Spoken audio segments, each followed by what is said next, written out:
আজ লাঞ্চ মেনুতে বিভিন্ন টাইপের খাবার বানিয়েছি। সেটা হচ্ছে ভাত, ঘন মুগ ডাল, এটা হচ্ছে ফিশ কারিটা বানিয়েছি কারি পাতা দিয়ে, আর ভুনা চিকেন একেবারে শুকনো করে বানিয়েছি। সাথে নিয়েছি স্যালাড, আর অবশ্যই একটু ভাজি বানিয়েছি, ঢ্যাঁড়স, কুমড়ো, উচ্ছে ভাজি একসাথে করে বানিয়েছি।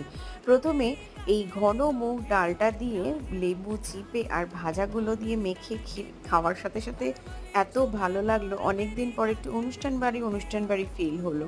সত্যি কথা, এটা তো আমাদের অনুষ্ঠান বাড়ি যাওয়া হয় না, বা এতটা দূরে থাকার জন্য।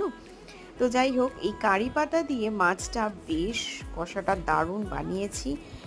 কারিটা খেতে আমার দারুণ লেগেছে। আদা, পেঁয়াজ বাটা, টমেটো বাটা, কাঁচা লঙ্কা বাটা দিয়ে করেছি।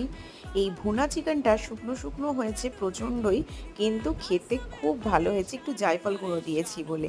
সব মিলিয়ে ওভারঅল রবিবারের মানে জমে গেছে। ভালো লাগলে ভিডিওটা লাইক, কমেন্ট, শেয়ার